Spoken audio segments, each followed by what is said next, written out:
Gopijana Girivardhari Yashoda Nandana Brajjanaranjana Yashoda Brajjanaranjana Yamuna Tiramanachari Yamuna Tiramanachari Jaya Radha Madhava Kunja Bihari Radha Madhava Kunja Bihari Jaya Radha Madhava Kunja Bihari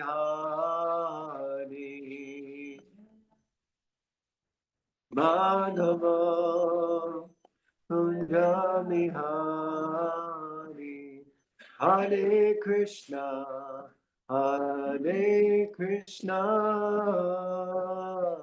Krishna Krishna Hare Hare Hare Rama Hare Rama Rama Rama Hare Hare Hare Krishna Hare Krishna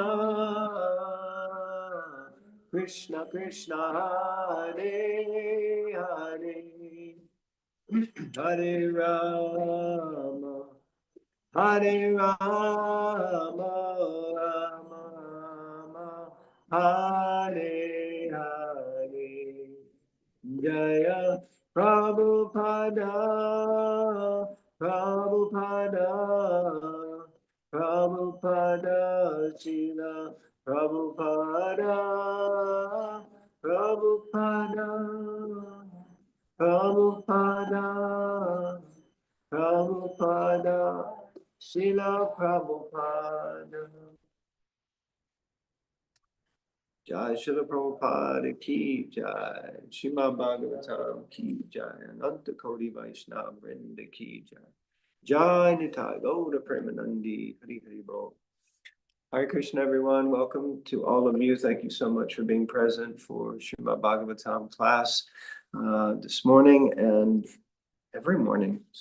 Just such exalted, stalwart, steady Vaishnavas. And yeah, it really is a beautiful testimony to the online community and the expansion of Bhakti Center community to all of you from so many different places, so far away, just regularly and steadily joining and tuning in. So thank you very much for your steadiness and your eagerness to hear Bhagavatam, despite the disqualification of the speaker, especially today. So simply because I'm being asked, trying to do this as a service and also trying to learn and grow just by hearing and reading from the Srimad Bhagavatam. So we will start with the invocation.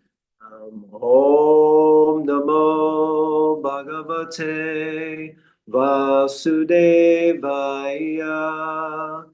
Om Namo Bhagavate Vasudevaya.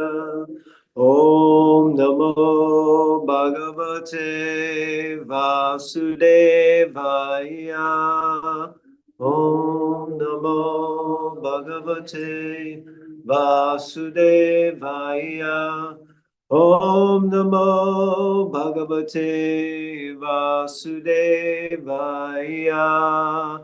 Om Namo Bhagavate Vasudevaya. Reading from Srimad Bhagavatam, Canto 11, Chapter 2, verse 52. Nayasya swapara iti viteshvatmani vabhida sarvabhuta samashanta savai bhagavatot maha totamaha. Word for word translation. Na, there is not. Yasya, of whom. Swapada iti, mine and someone else's. Viteshu, about his property. Atmani, about his body. Va, or. Vida, by thinking in terms of duality. Sarvabhuta, to all living beings. Samaha, equal. Shantaha, peaceful. Saha, he. Vai, indeed. Bhagavata Uttamaha, the best of devotees. Translation and purport by the disciples of His Divine Grace, A.C. Bhaktivedanta Swami Prabhupada. Srila Prabhupada Ki Jai.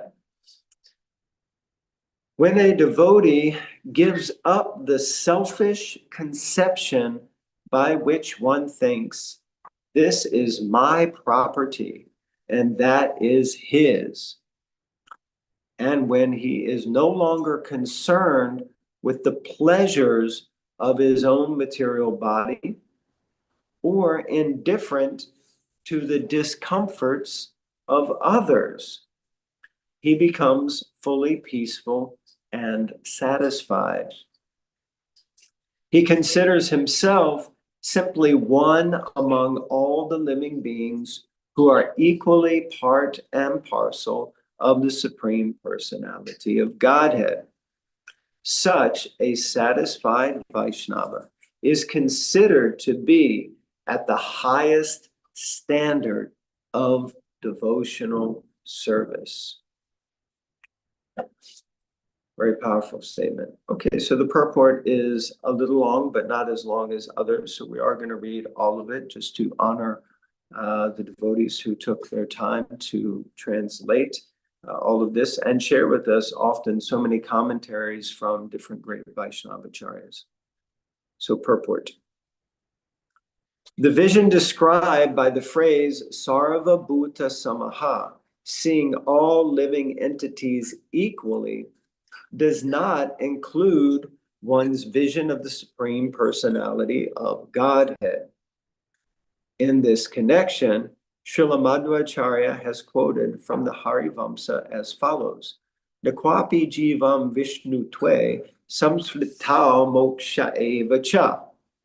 Under no circumstance should one consider the living entity equal to Lord Vishnu, either in conditional life or in liberation. End quote. The impersonal speculative philosophers are fond of imagining that although in our present illusion we appear to be individual entities, at liberation we shall all merge into God and be God. Such wishful thinkers cannot reasonably explain how the omnipotent God could arrive at the embarrassing position of having to enter a yoga studio, pay weekly fees, press his nose, and chant mantras to regain his divinity. Yeah, exactly. As stated in the Vedas, Nityo Nityanam Chaitanas Chaitananam Eko Bahunam Yo Vidati Kaman. The individuality or plurality of living entities is not a product of material existence. The word Nityanam, denoting the plurality of eternal entities, clearly indicates that the living entities are eternally individual parts and parcels of the Lord, who is the singular, unique entity described here as Ekaha. In Bhagavad Gita 121, Arjuna said to Krishna, Ratam Stapaya me Chuta. My dear Achyuta, please place my chariot between the armies. This body is also a rata, a vehicle And therefore, the best policy is to request the infallible Lord to take charge of our conditioned body and guide us on the path back to the kingdom of God. The word achyuta means the infallible, or one who never falls. Learned or sane human beings will not entertain the silly notion that the omnipotent, omniscient God has slipped and fallen because of Maya. No amount of wishful thinking can erase our eternal servitorship at the lotus feet of the Lord. This fact is stated by the Lord himself in the Varaha Purana. Naivam tvayanu mantavyam jivat maha iti kvachit sarver guner susampanam daivam mam gyantam arhasi. You should never think me one of the ordinary living entities in the jiva category. In fact, I am the reservoir of all opulences and godly qualities. And therefore, you should understand that I am the Supreme Lord. According to Srila Jiva Goswami and Srila Vishwanath Chakravarti Thakur, this verse of Srimad Bhagavatam does not forbid using a particular object in the Lord's service, since a devotee is free to use anything favorable for serving Lord Krishna. This acceptance of favorable objects in the service of Krishna is called Yukta Vairagya, as stated by Srila Rupa Goswami. Nirbandha Krishna Sambandhe. One should be attached to Krishna's sake, never for one's own sake.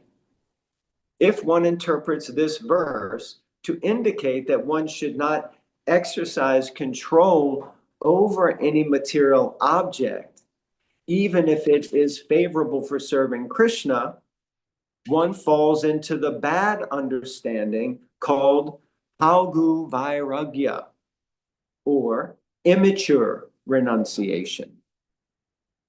Great kings such as Maharaj Yudhisthira and Maharaj Parikshit engaged the entire universe in the service of Krishna. But they completely gave up the sense of their personal proprietorship. That is the point made in this verse. Just as one becomes very much concerned about any pain in one's own body, one should be concerned with bringing the conditioned souls to the platform of devotional service so that all of their suffering will be banished forever. That is the actual purport of not distinguishing between one body and another. Jai Srila Prabhupada ki jai. Disciples of His Divine Grace ki jai. Om Jnana Timirandasya Jnananjana Shalakaya Chakshurum Militam Jnana Tasmai Shri Guruve Namaha.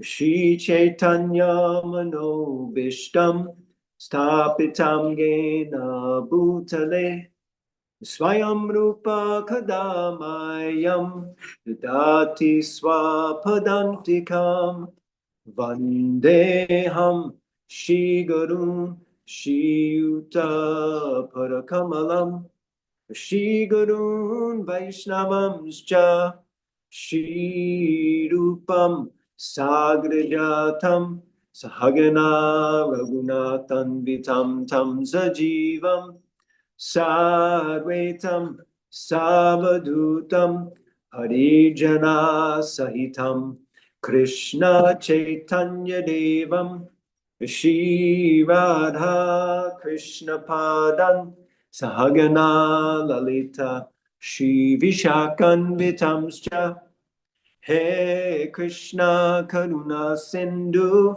Dinabandhu Jagatpate Gopisha Gopika Kanta Radha Kanta Namostute Tapta Kanchana Gaurange Radhe Vrindavaneshwari Vrishabhanusute Devi Pranamami Hari Priye Pancha Kalpatarubhyascha Kripa Sindhubhyeva Cha Titanam Pavanebhyo Vaishnavebhyo Namo Namaha Shri Krishna Chaitanya Prabhu Nityananda Shri Advaita Gadadhara Shivazadi Gaura Bhakta Vrinda Hare Krishna,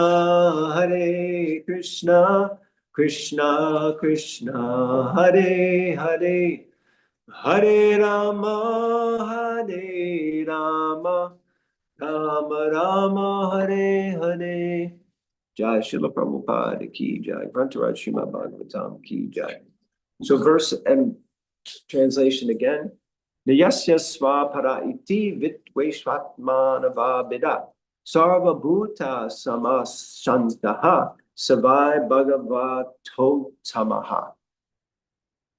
When a devotee gives up the selfish conception by which one thinks, this is my property and that is his, and when he is no longer concerned with the pleasures of his own material body or indifferent to the discomforts of others, he becomes fully peaceful and satisfied.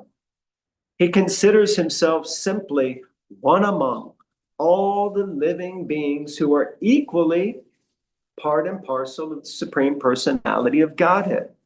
Such a satisfied Vaishnava is considered to be at the highest standard of devotional service. Bhagavata Uttamaha. He is considered the best of the devotees. So before I begin, I would like to seek blessings from all the assembled Vaishnavas that you see fit to please bestow your mercy upon me so that I can speak something relevant and bona fide from this most exalted scripture, the Grantaraj Srimad Bhagavatam. Only by the mercy of Vaishnavas is anything possible, and therefore we are seeking your blessings. Hare Krishna. So, very interesting verse and purport. Of course, we're continuing the section of King Nimi and almost finished this second chapter. And King Nimi is taking guidance from the 9 Yogendras. And here Havi is speaking to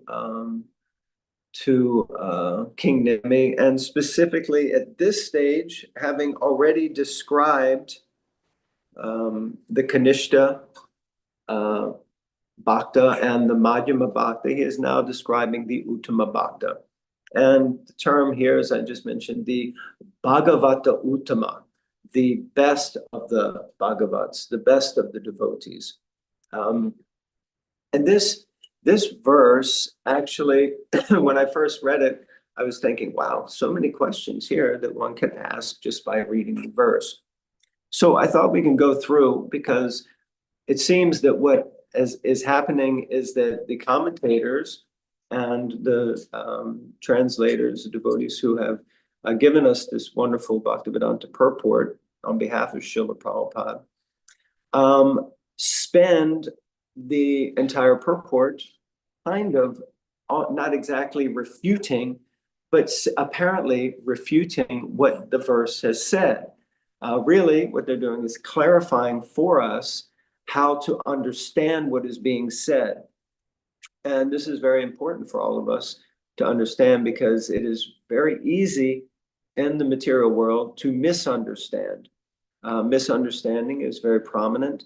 Most Communications are fraught with misunderstandings, and even whole wars are waged um, on this planet simply because of misunderstanding.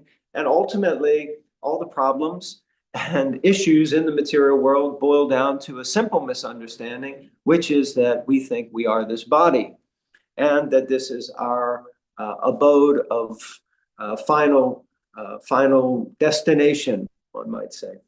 But actually, none of these things are true. These are all misunderstandings. So the verse starts by saying that when a devotee gives up the selfish conception, and of course, we can easily accept, yes, we have to give up a selfish conception, meaning that specifically what's said here is that this is my property and this is, that's his property. And if his property infringes on my property, then we are going to have a serious problem.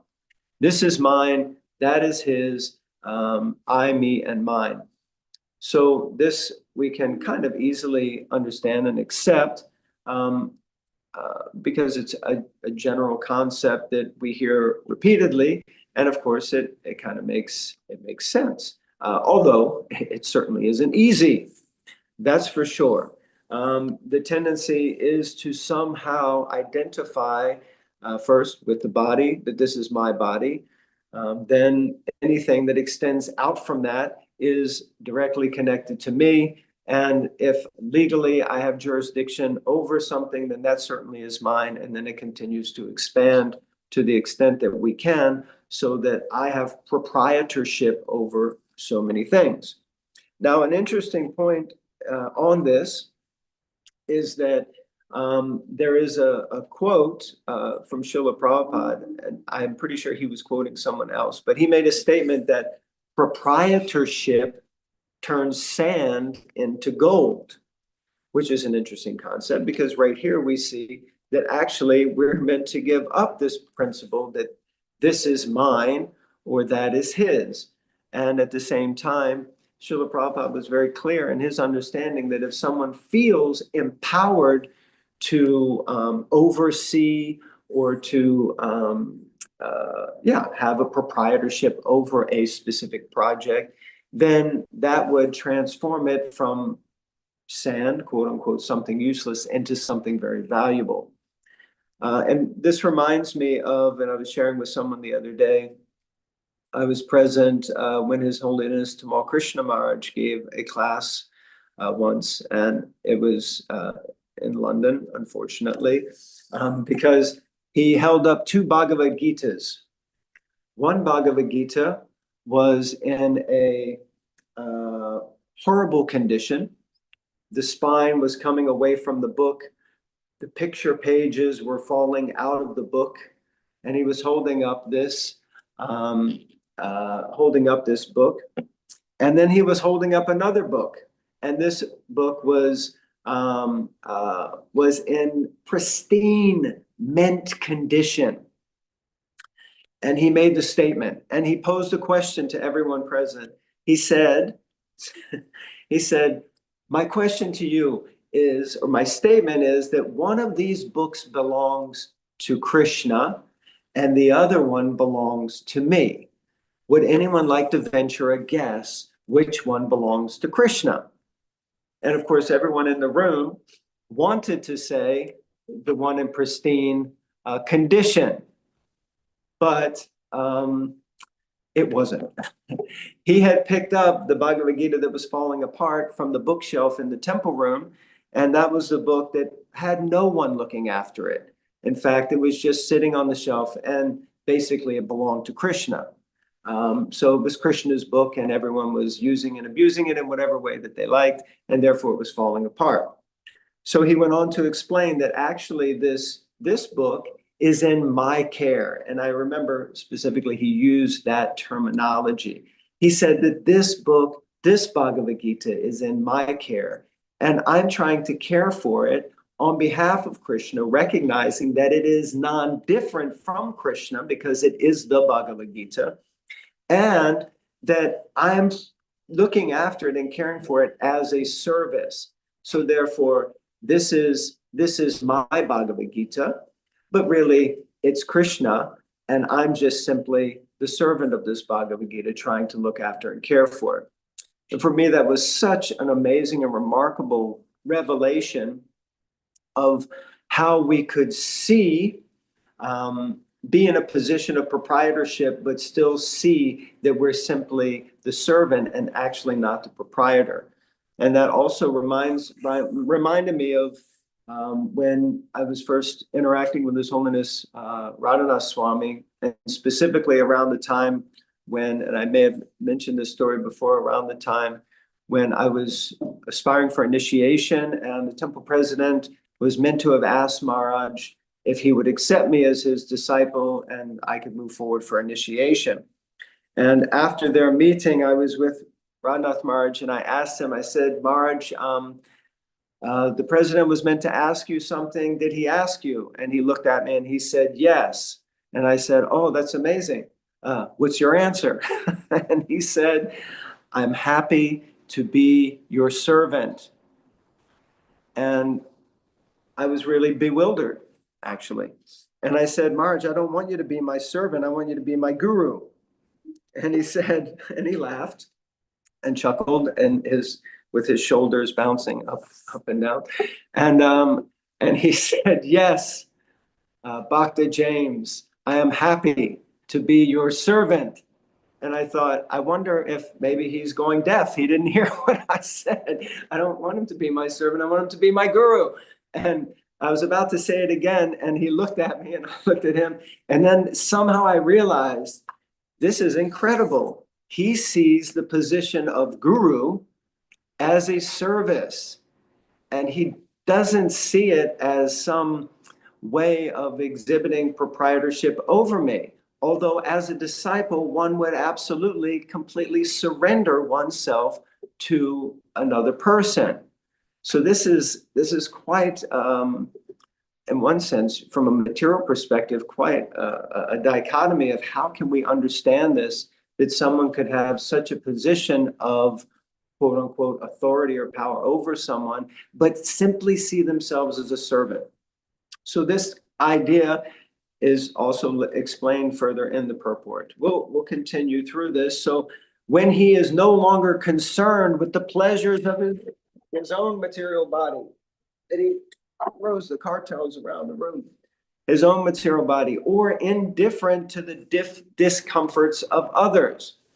So when I first read this, I was thinking, well, that's interesting. Why would one be considered advanced if he is indifferent to the discomforts of others? Because we often hear that an exalted Vaishnava is paradukkha dukhi. And also we can understand that we can accept that I'm no longer concerned with the pleasures of my own material body. But at the same time, we can understand that neglect of our own body could also, as described as in the Bhagavad Gita, as being considered in the mode of ignorance, if one is torturous in one sense of one's own body. And to that end, once there was an experience where I had done Govardhan Parikram and walked the entire Parikram, and I came back, I was barefoot, and my feet were bleeding and smashed up like anything. And I was feeling so happy that I made it all the way, even though my foot was like cut up and bloody. And I was washing it under the tap, and one senior devotee came out and he asked me if I had completed the Parikram, and I said, yeah. And then I kind of pointed out, but I busted up my foot. And then he said something again, really remarkable. And he said, do you think Giriraj was happy that you were in pain as you were going around the Parikram Marg? And I thought, well, yeah, I thought so. I thought that was the point. We're meant to torture ourselves so that we can please Krishna. And he said, do you really think that Krishna is pleased by you torturing yourself? And I thought, well, I guess not. And he said, next time if you do that, you should stop the Parikram. If you bash your foot against a rock, you should stop the Parikram, and you should get a rickshaw back here, and you should take care of your foot, and you should continue your Parikram the next day from the same place, because it doesn't bring Krishna pleasure when you torture your own body. And we have the example of, I believe it was Sanatana Goswami and Lord Chaitanya, and he was suffering from sores on his body, similar to like leprosy, and he was going to throw himself underneath the Rath cart. And Lord Chaitanya explained that that's not your body. That body belongs to me, actually, and you should not try to dispel it or torture it or cause harm to it because it belongs to me. You've surrendered to me now. So like this, we can understand that this isn't my body. We decorate the body with tilak daily after having a bath. And what does that mean? It means that I'm denoting that this body is a temple of the soul. And so that means that this body is not mine. This body belongs to Krishna. Krishna is residing in our heart as the super soul. So like that. And then to be indifferent to the discomforts of others. I thought it was very profound that in the purport, the purport towards the end, yeah, it says, if one interprets this verse to indicate that one should not exercise control over, where was it? Oh yeah, that is the point made in the verse. Just as one becomes very much concerned about any pain in one's own body, one should be concerned with bringing the conditioned souls to the platform of devotional service so that all their suffering will be banished forever. So of course, a devotee is concerned about the suffering of others. A devotee sees it. Srila Prabhupada once was driving down Oxford Street, and he was staring out the window of his car, and tears were pouring out of his eyes. And the devotee said, Prabhupada, why are you crying? And he said, because all of these souls are just rushing around, trying to enjoy the material energy, and meanwhile, they're just paving their own way to hell. And so a devotee really sees, and again, Prabhupada saw devotees playing golf, and he said the same thing. There they are at the fag end, not devotees playing golf, but old men playing golf. And he said, here these people are at the fag end of their life, and instead of using it to cultivate their spiritual consciousness and Krishna consciousness, they're whacking a ball around in the yard and trying to get it in some hole. So, what a waste of life. Again, he said also, old men sit in the parks and play chess. And you see here in New York, if you go to any park, they have all these chess boards and people are just sitting there playing chess, and that's, they just fritter away their final days aimlessly. So a devotee doesn't become callous to the pain and suffering of another, but a devotee actually understands these discomforts, but tries to assist and tries to help them. And in this way, it says he becomes fully peaceful and satisfied. And then it says he considers himself simply one among all the living beings who are equally part and parcel of the Supreme Personality of Godhead.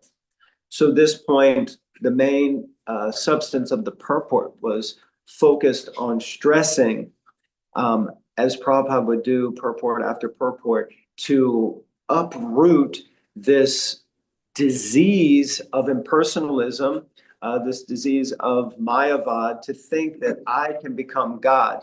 And of course, the humor in the purport where such wishful thinkers cannot reasonably explain how the omnipotent God could arrive at the embarrassing position of having to go to a yoga studio, pay weekly fees, press his nose, and chant mantras to regain his divinity. So it's just hilarious if you think about it. Yes, we're all going to become God at the end of this life, but somehow I was God before, but I was overcome by Maya, and now having overcome by Maya, I have to visit a yoga studio and do some pranayam and some yogic exercises to become God again.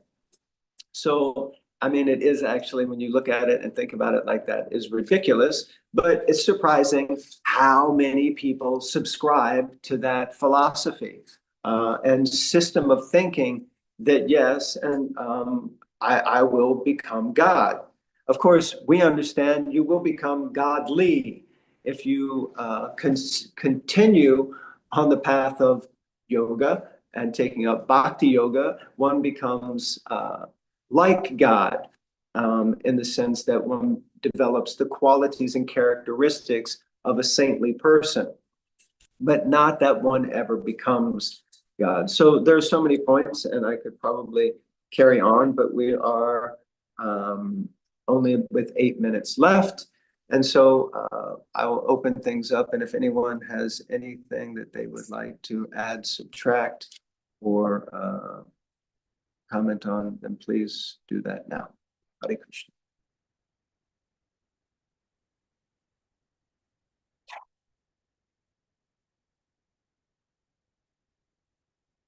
Okay, not all at once, please.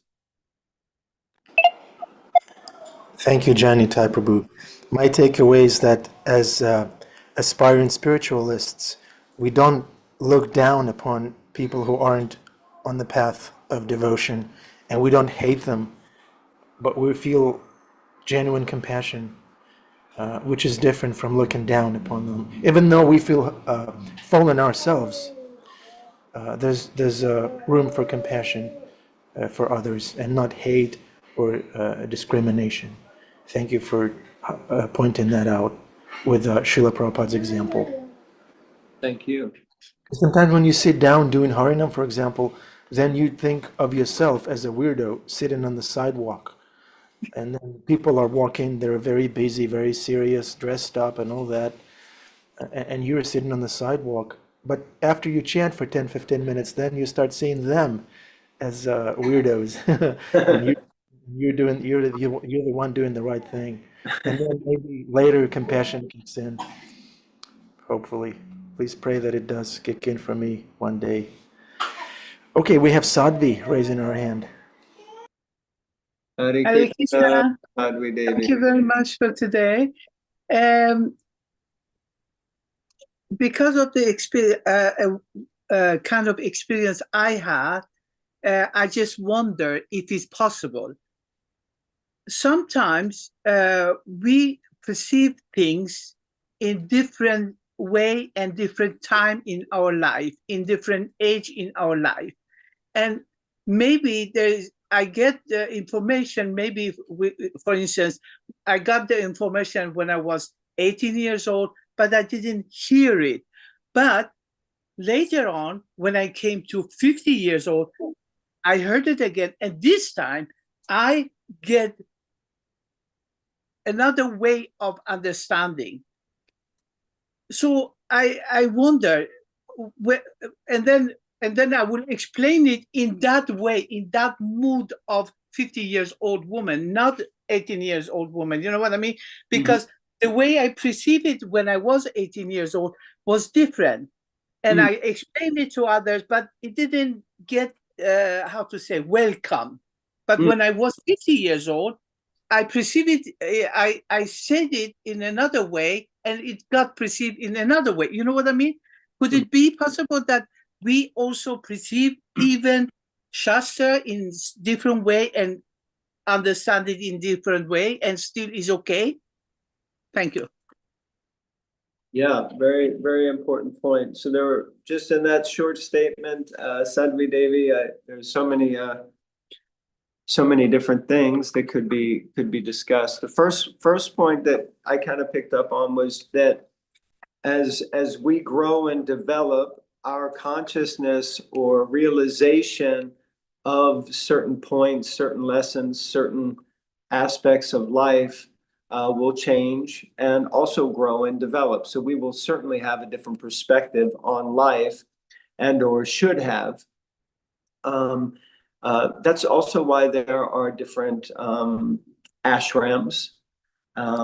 So it means at different stages of our life, we will also feel differently toward things. You know, let's say hypothetically at the beginning of Grihastha life, we may have great hopes and ambitions and, empire building dreams and so many different things. But then after 25, 30 years, we may be in a different consciousness where we think, yeah, I'm ready to move on to something else. So there may be a natural inclination towards renunciation, and we see things in a different way, and that's natural and that's not wrong. It's part of the process. And as we mature, we may have different understandings of statements from Shastra. So you're mentioning specifically that there might be, can we see Shastra differently at different stages, and is that right? And it's, of course, Although sometimes, paper. maybe if everyone could mute, sometimes it's described, yeah, that we can read scripture one way this week, and in 2 weeks, 3 weeks, and a year, we read it again and we're like, whoa, I didn't get that last time. That didn't make sense to me, because our own spiritual development, our own advancement in consciousness enables us to see things and understand things differently. And we may have understood it at this level before, and then all of a sudden we're understanding it at a deeper level. And that means that we should also understand that probably if I continue, I will understand it at even a deeper level if I continue. So again, that's also natural and not wrong. But the Shastra is also, we have to be very careful that it's not that we are misinterpreting Shastra, because that can also be done, or that I accept that, oh, I can think whatever I like about Shastra at any time, and that's always right. That's also not correct. It means we should hear from a bona fide representative to help us clarify and understand Shastra from the perspective of the Parampara. And that way, it helps us to gain a deeper understanding of the Shastra, which will grow and develop. Like you said, someone may say to you when you're 18 something, and you're like, yeah, whatever. But then when you're like 45 or 50, you're like, I wish I had listened when they told me that when I was 18, then my life might be a little different. So these things are definitely natural. And I hope that kind of answers the question, Sadhvi Devi. But what I mean is, isn't it Krishna's arrangement that I didn't get to know or understand or get it when I was 18 years old, because it was not my time to understand it? Isn't it this also Krishna's arrangement in everything? Also, Well, in yeah, in one sense, everything is ultimately Krishna's arrangement, but at the same time, we also do have a minute part to play in that with the cultivation of knowledge and wisdom. It's like the Nectar of Instruction, Srila Prabhupada explains, if you can't hear, then you have to see, and if you can't hear and see, then you have to feel. So if we hear, don't steal or you'll go to jail, but we still steal, and then we see someone go to jail and we still don't realize I might go to jail, and we keep stealing, then we're going to have to go to jail. And it may not have ever been Krishna's desire for us to go to jail, or necessarily his arrangement. Inadvertently, through the laws of material nature, he has arranged for us to go to jail, but he also arranged for us to get knowledge so that we wouldn't have to go to jail. But we made that free will conscious decision to still steal, so we still go to jail, because that's the way the laws of material nature work. So Krishna has ultimately arranged it, but it may not necessarily be. Of course, Krishna, Aham Sarvasya Prabhu, no,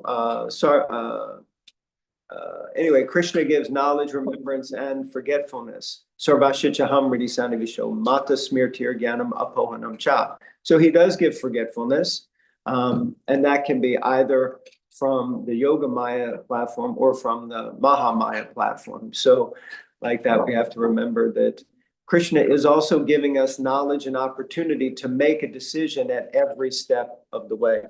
I think they're about to blow the conch now, so I won't get to go to Mathura, and I won't be. Hare Krishna, everyone. Grantaraj Srimad Bhagavatam Ki Jai. Hare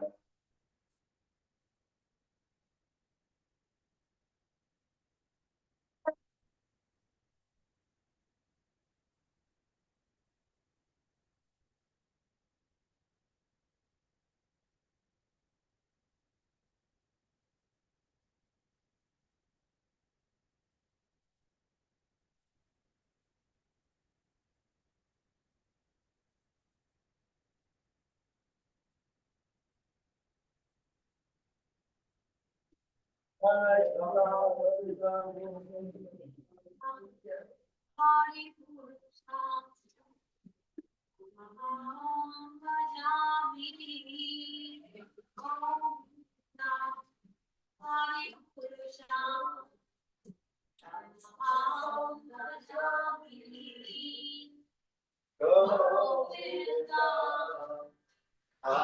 Hari Purusham Tamaham Bhajami.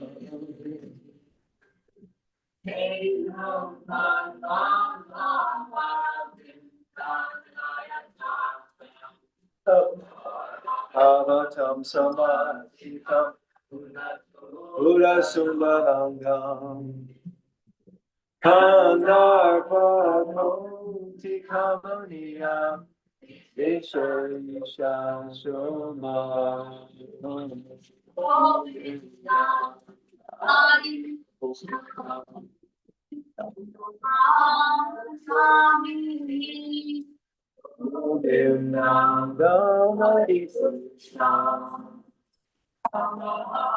Bhajami.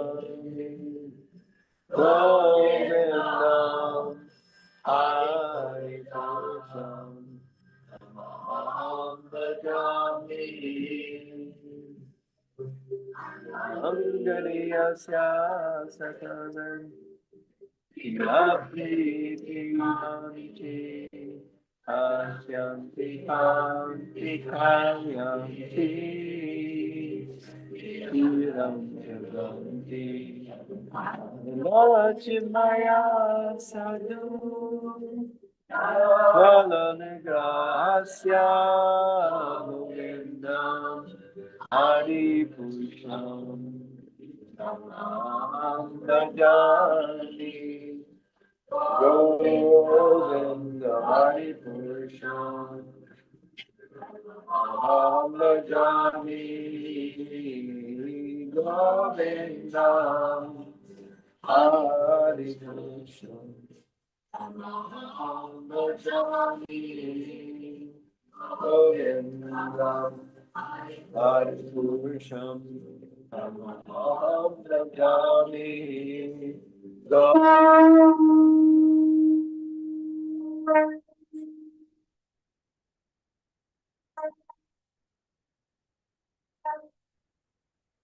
Hari Purusham Tamaham Bhajami.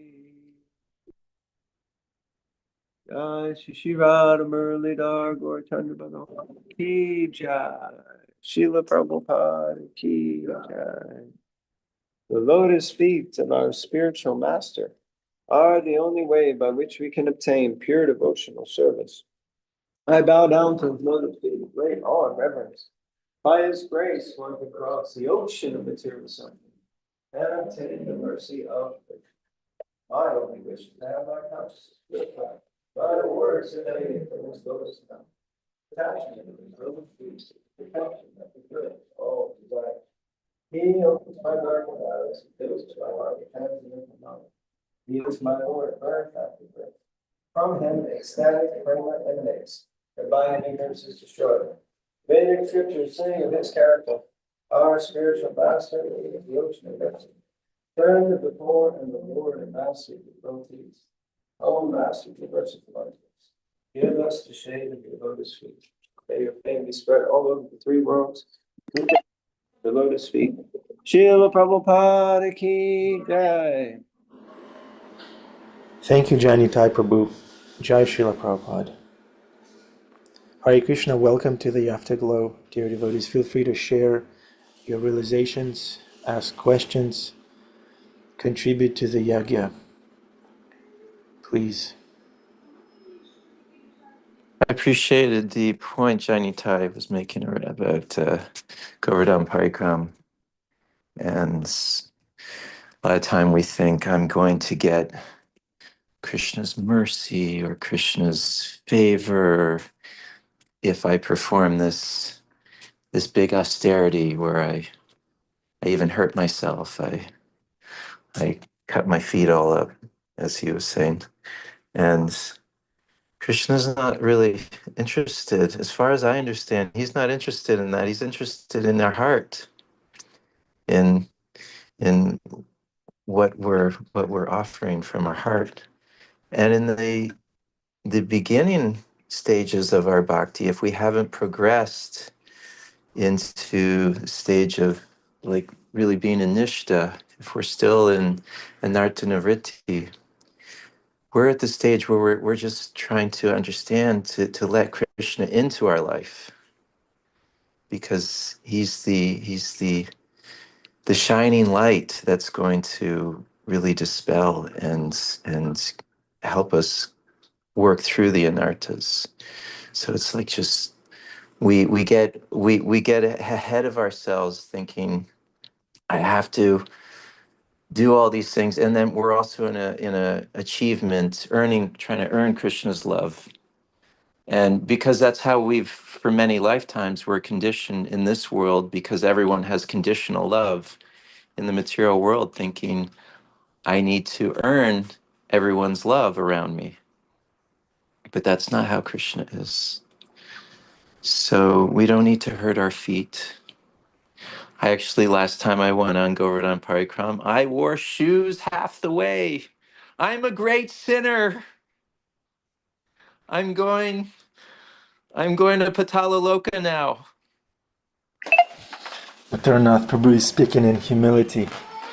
Yeah, we're not here to torture ourselves, but there should be some austerity, right, Matarnath Prabhu? What's the appropriate austerity in bhakti? Is it cold shower? Is it fasting for Ekadashi? Is it rising early? Is it tolerating other devotees? What's the proper austerity? Well, it's different for everyone. Everyone, according to where they're at, they're going to have their austerity. I mean, some people may not even be able to fast because they have bodily issues. They have, or they can't handle it, and at some point, Krishna may turn the switch where they can fast. But it's where this is something we have such a hard time doing, is coming from where we're at, and that takes in itself consciousness to be able to sit and see, where am I actually at and what's real for me. How can I be real in bhakti instead of trying to have a persona and trying to be somebody I'm not, but come from where we're at, and we do the best we can from where we're at. And much of that is actually just accepting Krishna in our life in the beginning, until we can really work through the anartas. It's the trying to achieve, trying to prove, trying to look big is actually the opposite of humility, and Krishna is attracted to humility. So I'd say this is the greatest austerity at most of our lives, is just trying to actually sit and see, how am I not letting Krishna in my life? Stop running around, stop trying to do this and that. Actually just sit and let Krishna in your life. That's an austerity in itself. Thank you, Mathurnath Prabhu. Sue Devi.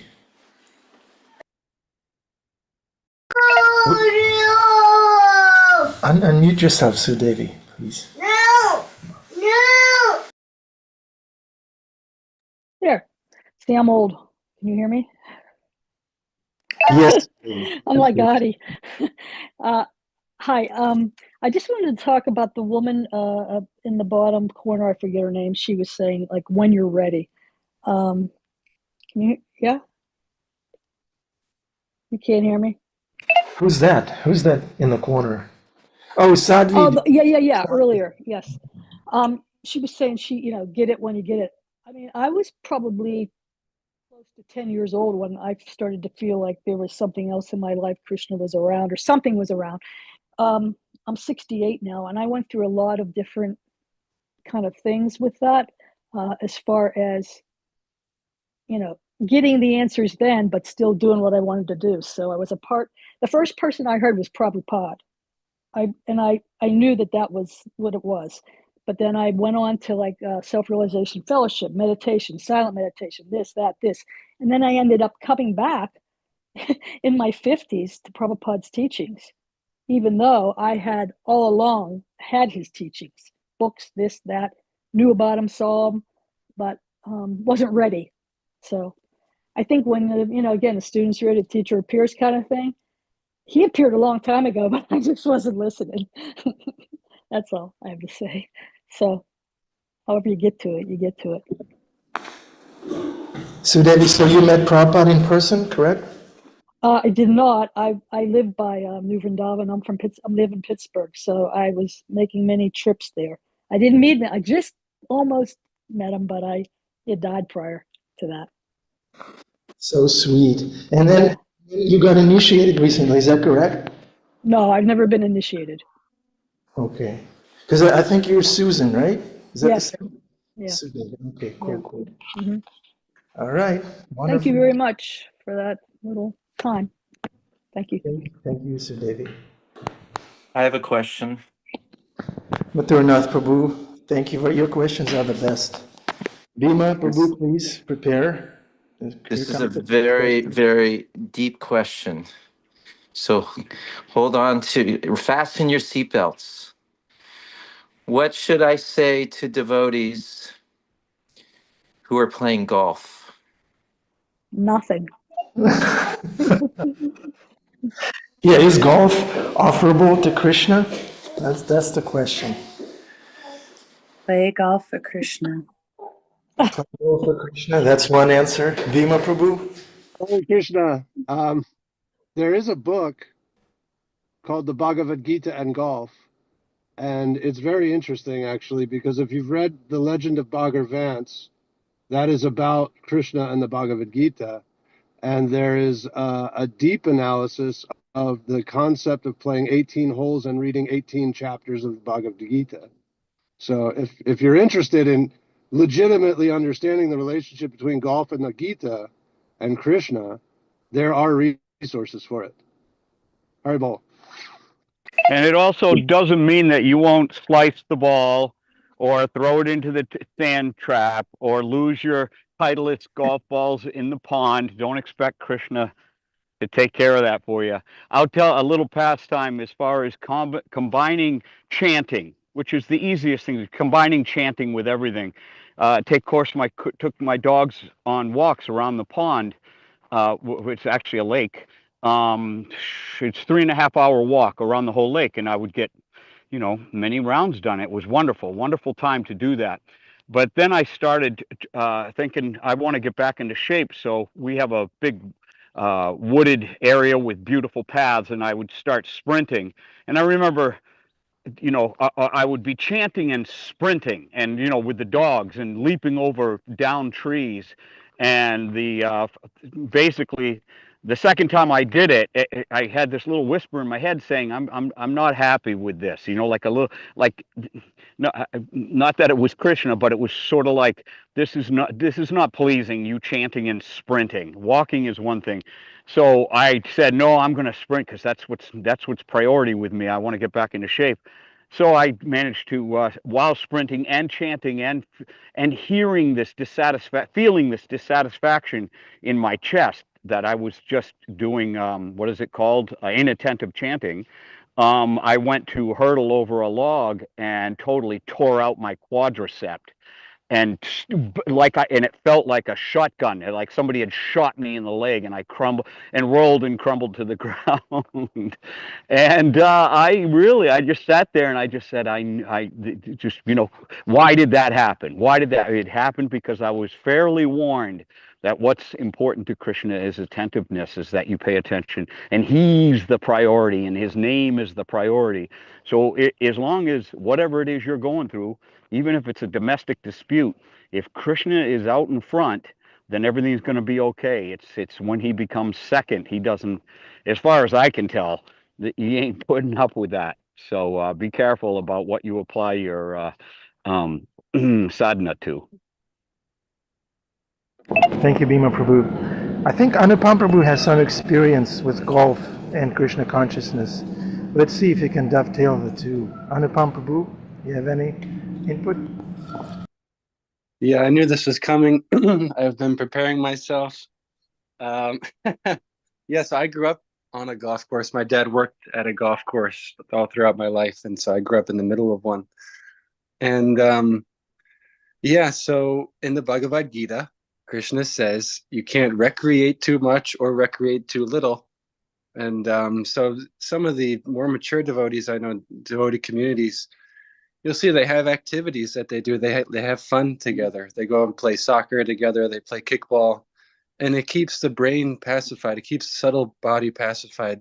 It opens the heart, keeps the heart a bit more supple. If we just think we need to live, a secluded life in the forest and not have any fun, then 99% of us are going to wind up taking a hard fall from Krishna consciousness. That's just what I've seen.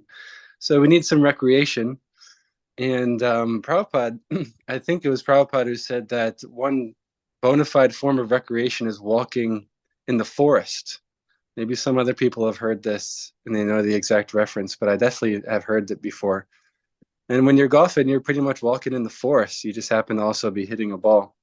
So, yeah, I've definitely heard a few times, this quote from Prabhupada about, or not the quote, but the pastime of Prabhupada when he's seeing the old men golfing and crying and thinking they're wasting their life. And every time it comes up, then my wife will look at me and be like, "That's you, buddy."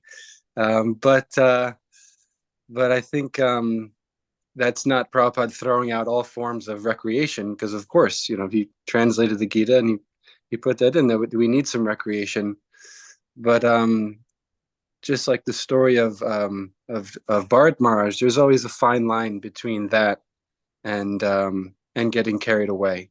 And like Bhima Prabhu is saying that we need to always have our priorities straight. And if instead of going on Harinam or doing book distribution or going to a program, we think, oh, I'd rather play golf or I'd rather, play soccer or kickball, then that's a sign that you might be on the verge of wasting your life, like Prabhupada was worried about. But if it's a form of recreation that you use to pacify the mind and be a balanced devotee, then I think it's okay. But it requires that honesty and that sincerity, like everything else. That's my realization. Thank you. So we can give a whole class to a person playing golf now. So it won't be one sentence, it'll be a whole discourse. Okay. Yeah, and behind the are we using whatever it is in service? So this is beautiful, the gem to pull out of this. Like, is this going to help me to serve better? I get out, I can associate with devotees. You can, while you're in the golf cart, you can tell pastimes of Krishna while going from golf shot to golf shot. And I actually, I also play golf with my father because that's his love of life. So the only time I ever play golf is when I see my dad. And the game is so damn hard, and it's really a pain to try to get that little ball in this hole when there's 500 yards to hit the ball around. And I find myself really praying, Krishna, just help me get this ball in the hole. This is so hard. Yeah. So we can pray to Krishna, help me wherever we're doing. Yeah. I have a whole golf playlist that's really nice kirtans that I play on from the speaker in my bag when I play golf. And I have a really cool wild golf book distribution story I could share. It's pretty long, but I'll try to condense it down if that's okay. So because I grew up on the golf course, I grew up caddying in the summers, and like Jeffrey Ackler Prabhu was saying, that's that's a bona fide line of work for devotees, caddying, since Bagger Vance was doing it. But so I had become a devotee at this point, and I think I was living in the ashram at the time, but I would come home sometimes on the weekend, spend time with my family, maybe caddy, make a little money, and then go back to the Bhakti Center. But at one of these times, I was home, and the U.S. Open qualifier was happening. And the U.S. Open is the biggest golf tournament in the world, and it has the biggest prize money. And the reason it's so big is because anybody can qualify for it, even non-professionals, and they could have a shot to win this huge tournament. So the qualifier was happening at the golf course that I grew up at, and the caddy master, who's the guy who's kind of in charge of the caddies, he gives me a call that morning at like 7 a.m. and says, "Hey, are you awake? Are you available? This guy who's trying to qualify, somehow or other, he doesn't have a caddy." And I said, "Sure." And mind you, that's crazy. Like, everybody knows you have to have your own caddy when you're at one of these qualifiers, but this guy was one of like 1,000 who somehow didn't, and I was the one who got the call because I lived close by. And so I get there and I'm caddying for this guy, and he's just a dude. He's an athlete, obviously, semi-professional. And so we're talking about everything under the sun, sports, and what he does. And he works at a casino in Vegas, and he's big on sports betting, but he's like a nice guy at the same time, very sweet. So we go through about 2 hours, and when you're caddying, a lot of it is just conversation like that. So we're just talking. And then he finally asked me, "So what do you do? What are you into? Are you into sports, and do you do any like betting yourself?" And I said, "No, actually, I'm into meditation. I'm into like spiritual philosophy. I lived in India for a while." And he was like, "Oh my God, really? This is going to be great." And I was like, "Oh, okay, cool. I guess he's into this stuff." So now we're talking about spiritual philosophy, and I could tell he's very, sincere and very, on the same kind of thought process that I was, as a devotee. And so we're talking about reincarnation and the soul and where happiness actually comes from. And I always try to have a book on me. So I have my little caddy bib, with some pockets in the front. And thinking like, I'm definitely going to give this guy a book. I think it was a Beyond Birth and Death. And at one point, as I'm reaching to give him something out of my front pocket there, the book comes up, and it just so happens to be backwards and in such a position that as it's coming up, then Prabhupada's picture just kind of, peeks its head over my pocket.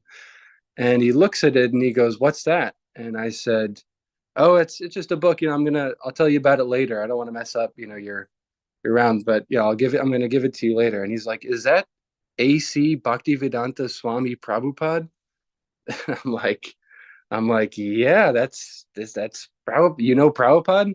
And he's like, "I have 4 of his books in my truck, and I've been reading them nonstop for the past 3 weeks. I've been trying to learn more about him and learn, figure out what he's about. And I love everything I'm reading, that he's saying." And I'm obviously totally blown away and shocked. And mind you, this is a field of thousands and thousands of people. I would say 99, if not, 99.9% of them are not even interested in like legitimate spirituality. They're just athletes, for the most part, and white guys, a lot of wealthy guys. So in general, the demographic it's not like you're going into a yoga studio. And out of all those guys, this is the one guy who somehow or other didn't realize or forgot or something that he needed a caddy. And out of all the caddies that work at that golf course, of which there are hundreds, the caddy master, Justin, called me that morning. And I just so happened to be home that weekend and be available. And so obviously it was Krishna's arrangement more than anything. And yeah, he got the book. I gave him that. I gave him a journey home from my house. I ran and got it for him. And we talked for hours. There was a rain delay. So then we were inside just talking about Krishna consciousness for a while. And I connected him with the devotees in Vegas, where he's from. And yeah, we're still in touch every so often. I think he still goes to the programs there. Yeah, so Krishna can be served anywhere. And apparently, especially on a golf course, somehow or other. Yeah, with all these stories, Will Smith and all of that, I guess maybe there's some Shakti there. But at the same time, we have to watch out for the Bharat Maharaj effect and not start skipping Harinams and programs for hitting the ball into a hole. So. Thank you, Anupam Prabhu. I think you got the ball into the hole perfectly with your contribution. Thank you very much. We have Bhima Prabhu raising his hand. Bhima Prabhu, you want to chant the Maha Mantra? Sure. I just wanted to say very quickly, in all these cases, somehow it is arranged that like Anupam and others are given a chance to do an unbelievable service, and both faiths are grown. This person he was caddying for, his faith grew, and I'm sure Anupam, he said he was shocked. Right then something like that happens, you never forget it. You see that Krishna's doing stuff. He's actually the choreographer of our day if we surrender to him. We always reminded that Guru goes to the disciple. Guru comes to the disciple. The disciple wishes for Guru, and then Guru comes. So, of course, we're all given a chance, according to our realization, to share, certain aspects of faith. All right. Are we going to have the kids chant? I would much rather hear the kids chant Hare Krishna. So there they are, right there. the kids will chant and you dance, okay? What's that? The kids will be chanting and you'll be dancing. Is that all right? I'm the choreographer, you're the dancer.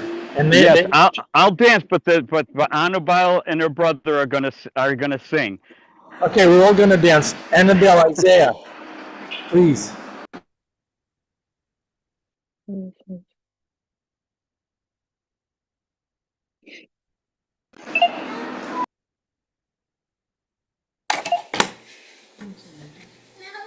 Hare Krishna, Hare Krishna, Krishna Krishna, Hare Hare, Hare Rama, Hare Rama, Rama Rama, Hare Hare. Thank you very much, Annabelle, Isaiah. Bhima Prabhu, did you sweat? How do you do that? Okay. All right. I did a plie, and then I did an el dante. I have no idea what I'm saying, and they sound like ballet terms. Are you wearing tight pants? I am actually. Long johns. Long johns. I'm in long johns out in the snow. Okay, Hare Krishna. We love you. We need you. Come again tomorrow. Thank you for your association. Thank you, Hare Krishna.